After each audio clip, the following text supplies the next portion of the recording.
Fancy a change of pace? Here are the 10 best stressful games you can make peaceful. We live for tension in games, that knife-edge moment where you and a boss have the same health and it could go either way, the final platforming challenge before the relief of a checkpoint. Sometimes though, and we've talked about it a lot on the channel, we need a different experience, something to take us away from the stresses of everyday life. Helpfully, this doesn't always mean putting our favourite games in a box, as there's stacks of ways that they can become that little bit more relaxing than constantly murderising us all the time. From sticking stabilisers on punishing roguelikes to immortal sims, it's time for the 10 best stressful games you can make peaceful. There is so much to discover. It doesn't have the most inspiring title, does it? The Long Dark. It's not the bright sunny or the toasty frolic, it's the Long Dark. It screams of everlasting nights and painful days. And none of that is wrong. It's even cold and you have to find better clothes and upgrade them so you don't freeze to death. Just what you've always dreamed of. Now, sometimes that's exactly what you want, but other times it's just not fun to desperately throw rocks at rabbits just for something for your freezing form to gnaw on. Thankfully, when you aren't up for dying of hypothermia in a matter of minutes, the Long Dark has a number of different modes on offer. Turn on the Pilgrim setting and choose a nice enough map, and suddenly the Long Dark isn't so, well, dark anymore. It's sunny. Oh look, stags on the lake. Pretty.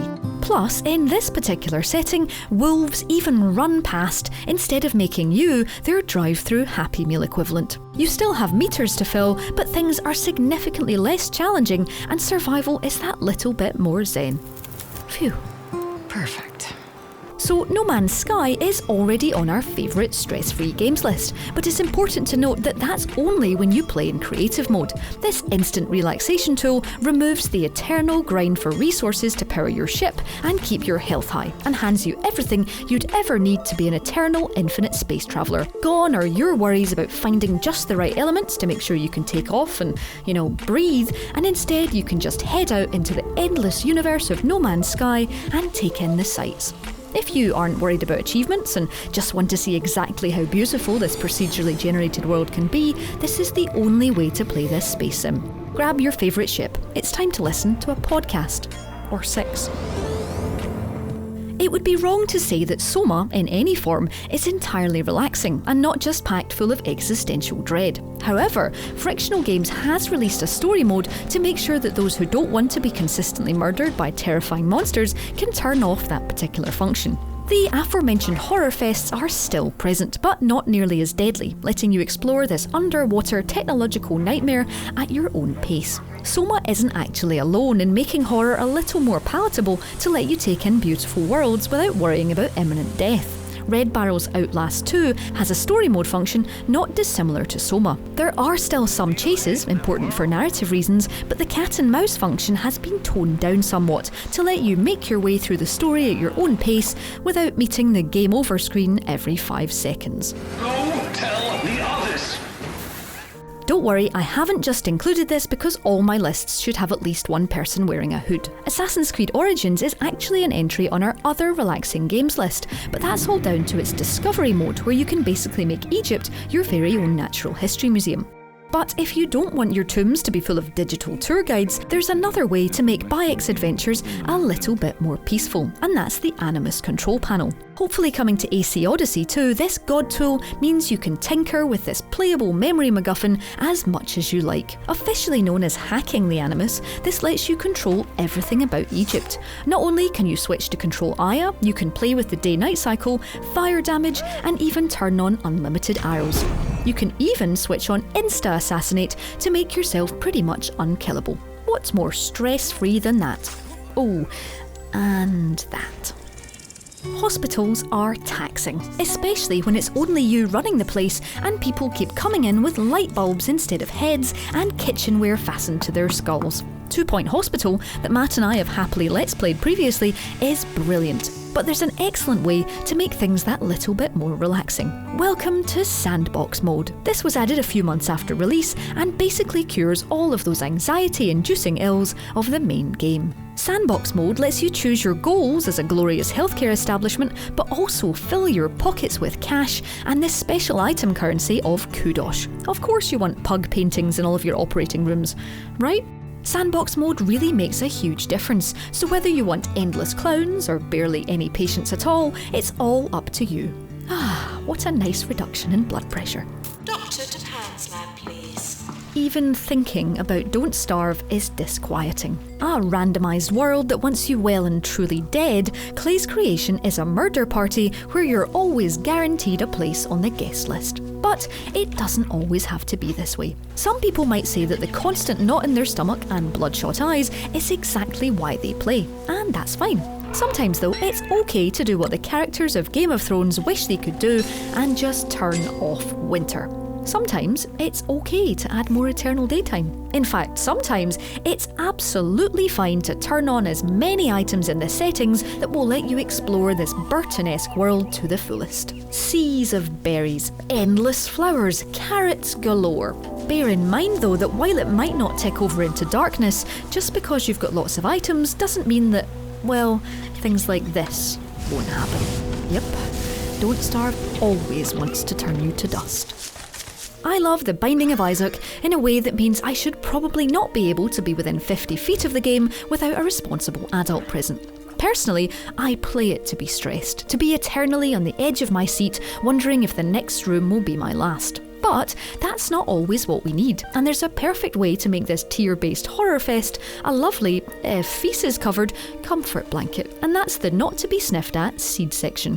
Whether you go online to find a jumble of letters that will turn Isaac into John Wick in a matter of minutes, or just one that repeats the basement over and over again until you've got enormous nails instead of tears that kill bosses in one hit, this is where Edmund Macmillan's disturbing roguelike can deliver true zen. Sure, it turns off the achievements, but sometimes, especially in a dripping basement full of excrement, it's okay to pop on some stabilisers every so often.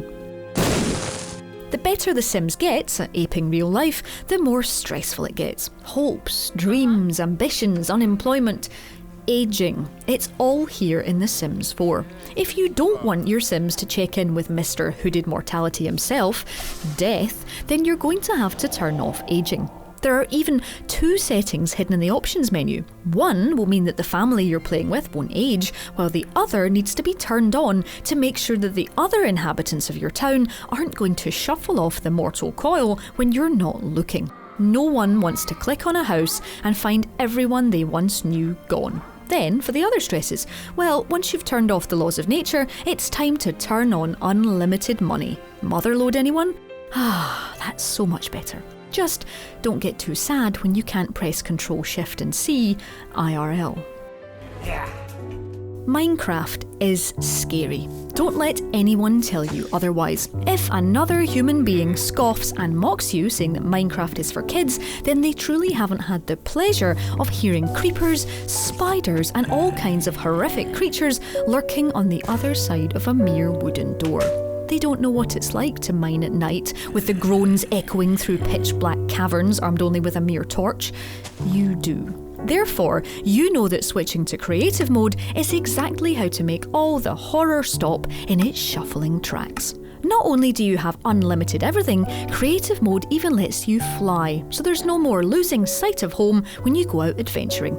And there's no worrying about that pesky health bar either, so the surrounding wildlife gets to live another day without turning into instant chops.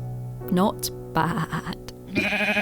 And finally, it's time to find out that it's better down where it's wetter. Thanks, Sebastian. One of our absolute favourite underwater games, Subnautica is a swimmingly good adventure beneath the waves. But, like most survival games, it requires you to keep yourself topped up on O2 so you don't, well, die.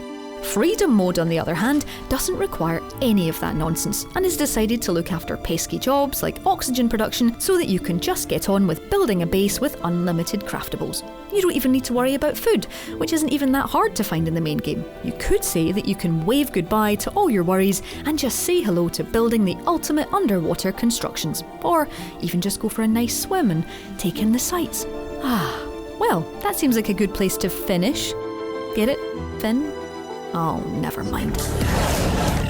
So that's 10 stressful games that have a perfect Zen mode to chill you out. If you have any maddening games that you make peaceful, let us know in the comments below. Drop us a like if you enjoyed this video, and don't forget to subscribe to Logitech G for more videos just like this one. If you do already subscribe, don't forget to hit that notification bell to make sure that you don't miss when our next video lands.